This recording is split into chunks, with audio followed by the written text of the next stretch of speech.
GCERT દ્વારા સમગ્ર રાજ્યમાં પ્રાથમિક શાળાના બાળકો માટે બેગલેસ શનિવારનો કાર્યક્રમ હાથ ધરવામાં આવ્યો છે, જેના ભાગરૂપે ભરૂચ જિલ્લાની તમામ શાળાઓ બાળકો માટે આનંદદાયી શનિવાર અને બેગ ફ્રી ડેનું આયોજન કરાયું। આ દિનનો મુખ્ય ઉદ્દેશ બાળકોથી મોબાઈલ ફોનના વધતા ઉપયોગ સામે જાગૃતતા ફેલાવવાનું અને તેમની શારીરિક, માનસિક તથા સામાજિક વિકાસ માટે સ્કૂલે રમૂજી, રચનાત્મક અને અનુભવાત્મક અભિગમ વિકસાવવાનો છે। બાળકોને વિવિધ ક્ષેત્રોની મુલાકાતો, કારકિર્દી અંગેની વાતચીત, રમતગમત અને અન્ય સ્વ-અભ્યાસક્રમ પ્રવૃત્તિઓ દ્વારા ભણતર ઉપરાંત હુનર વિકાસનો પણ અવસર આપવામાં આવ્યો।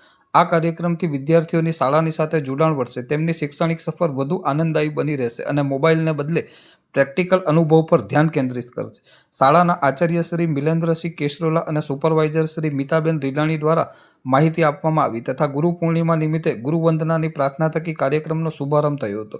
શ્રીમતી તરુલાબેન દ્વારા ગુરુ પૂર્ણિમાનું મહત્વ વિદ્યાર્થીઓને સમજાવવામાં આવ્યું હતું। શિશુબેના બાળકોએ ગુરુ પૂર્ણિમાનું ગીત રજૂ કર્યું, જેના શબ્દ હતા ગુરુ મેં સંસાર સમાયા તથા ધોરણ 5 થી 8ના વિદ્યાર્થીઓ દ્વારા અભિનય ગીતની રજૂઆત કરવામાં આવી હતી, જેના શબ્દો ગુરુ મેરા ગોવિંદ હતા।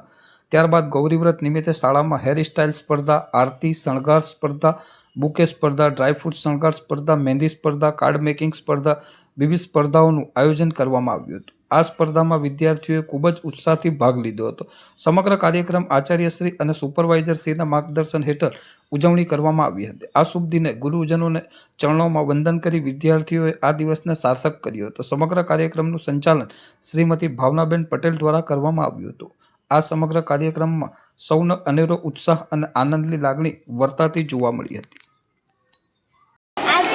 શનિવારે બેગલેસના દિવસે અમારી શાળામાં ઘણું બધું અમે લોકો શીખ્યા છે અને અમે એન્જોય પણ ખૂબ કર્યો છે।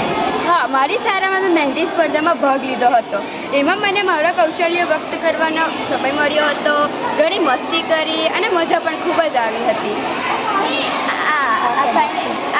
શનિવારના રોજ બેગલેસ ડેના દિવસે ડ્રાયફ્રૂટ ડેકોરેશન હતું, તેમાં મને ખૂબ મજા આવી। આ તબક્કે અમને